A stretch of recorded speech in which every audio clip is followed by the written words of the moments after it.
Have you ever wondered what it would be like if Nemesis was a flying roller coaster instead of an inverted one? Have you ever wondered what Rita would look like when the cable launch dies? And what would Wickerman look like if it had a launch? Yes, I am saying that, but no, it isn't that unrealistic. I'll explain it as we go on. If you can't tell, today, as I've done previously with different theme parks, I thought why not create an alternate reality where the park is completely different to how it is now and all of its rides are so much weirder. And actually, some of these might come to fruition in reality one day. So be sure to watch till the end to see how crazy these are. Oh, and if you are new around here, then please be sure to subscribe to the channel. We're on the way to 80,000 subscribers now, so if you want to help towards that goal, it would be greatly appreciated. So then, the Alton Towers Resort. What ifs? What? Which what ifs can we talk about, and which ones seem like they're going to happen or will definitely not happen? And you can start off already with something that's not going to happen, and that is on the Smiler. What if it had no inversions? Well, I actually don't need to talk about that one because I've actually already done a video on it, and I remade that entire layout without a single inversion, even though the game still said there were two. But we ignore the game and go with me. The knowledge of my brain is so... Sometimes I stagger even myself with my genius. But if you want to see that video, then link in top right, or watch it at the end actually. Keep watching this video because this one's just as interesting, and then go and watch that one. I promise it will be worth your time. We know that Alton Towers has needed a wooden roller coaster for such a long time, and what did they go and do in 2018? Build a massive wooden effigy and a wooden roller coaster, obviously. But that was, of course, known as the Wickerman, and there were various different concepts going around at the start and various different plans that we could see that people were reading way too deep into. And that gets me on to my next what if. What if the Wickerman had a launch instead of the lift hill? Can you imagine the amount of downtime that would have had? And someone has actually gone and remade that if it were to happen. Nemesis 94, as you can see on your screen. This was pre-Wickerman, so we didn't know it was going to be called that, what it was going to be themed to. We thought it was going to be pirate themed, for God's sake. So the layout does look a little bit different to what it became. And here you go then. So it went around the first corner and then went into that tunnel, as it does in real life. A little bit more flat though, because they wanted you to just go. And you go up into the lift hill. Now, I did say there was a launch, but don't worry, that is coming. Of course, it has the two different inclines. And now, this is the launched section. As you can see, it builds up speed all the way to the top. It's not too fast of a launch, obviously, but it keeps going all the way, and then we end up right over the crest. Probably a lot of laterals there as well, and then into the drop. Very cool recreation of that. Obviously, with the flat turn that it is now, it wouldn't have been possible because the forces would just be awful. But imagine that turn had been a bit more banked, and then you went up the launch and it went a bit faster down into that. It would have been a really cool start to the ride, but I do like the anticipation that the lift hill builds. What a perfect wooden roller coaster. It doesn't need to be longer or anything like that. But guess what ride would be better if it was longer? That is right. Welcome to the next alternate reality of the Orange Realm. Because what if Oblivion was longer? Now, I actually did a live stream quite a while back where I did increase the layout duration and I made it quite a bit longer.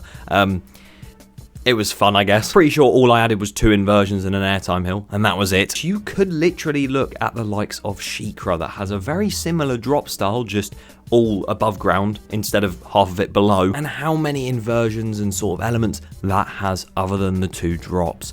Has an extra drop than Oblivion does as well. I forgot about that. But this is one of those that could genuinely happen because Oblivion, of course, is quite an old ride now. It's almost as old as the original Nemesis. And as we know with that ride, they went and retracked it entirely. Would they do that for Oblivion? I don't think so. But what they could do is they could go and retrack the whole thing and add even more to the end. So you come out of the hole and go up into an Immelmann or something different that's not just a turn into the brake run. You would be a complete basket case if you didn't think that was a good upgrade. And the same length and duration upgrade could be made to 13. What if that was longer? Never heard of the roller coaster called that. Can you explain, please? But 13 as a whole is a very long experience. You've of course got the lift hill and then the drop, and you go outside for a little bit and then go indoors into the backwards section after the drop track. Spoiler alert, sorry again guys. You go all the way back and then you go into the switch track and launch forward. So it is a long experience, but a lot of the complaints come from the fact that outdoor section just isn't that long. And that is most likely because it was the first of its kind. They don't want to go all out there too much. They want to go all in there too much. I know Bolton over at Busch Gardens Williamsburg is a lovely family coaster that has the drop track, has a few launches,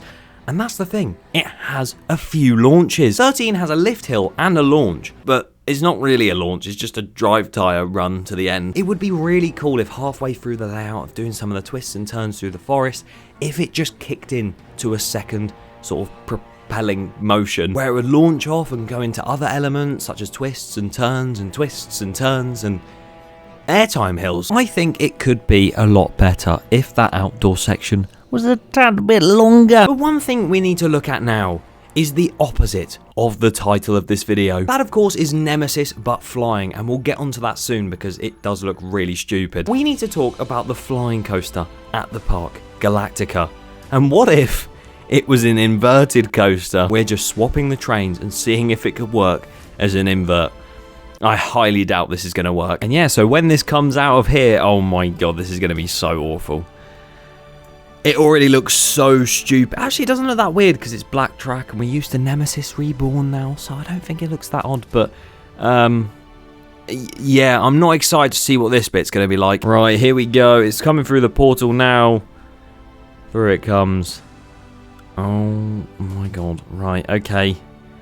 The blood is just rushing to everyone's head now. I think we should just POV this thing at this point. We go down. Over. That's nice. That's a nice little start to the ride. And then, yeah. Oh, God. Yeah, that's not fun. It's very shaky. It's giving me that Nemesis rattle. Go around the corner here. This bit will be fine. There's a lovely little corkscrew. Yeah, it's very bumpy.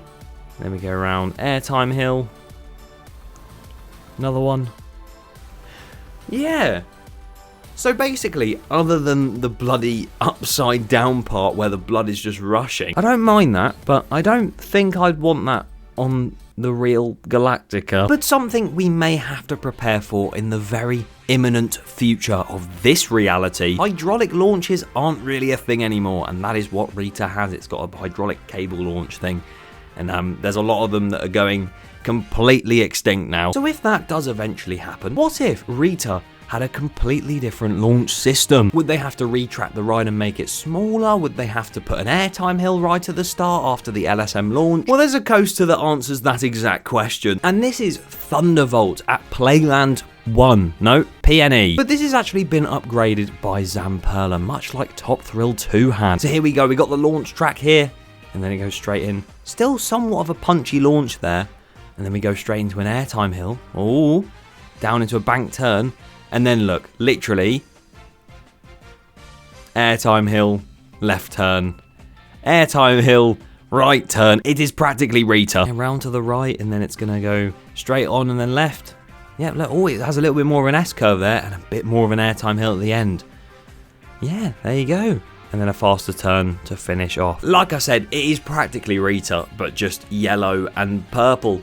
Call it Rage. But no, in all fairness, that ride looks like a lot of fun, and if Rita didn't have that cable launch, I wouldn't be surprised if something like this existed in its place. Although I think they'd have to downscale a lot or increase the speed of that launch, because it definitely wouldn't make it. But that looks like a whole heap of fun, doesn't it just? Well, my final what if is the one that's going to actually happen in real life. It is happening right now. They're retracking Nemesis once again. Nemesis reborn.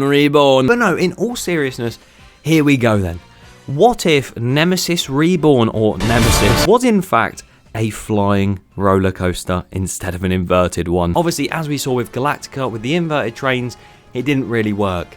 So God knows what this is going to become. So we're here on my Nemesis Reborn recreation. Really do miss recreating rides.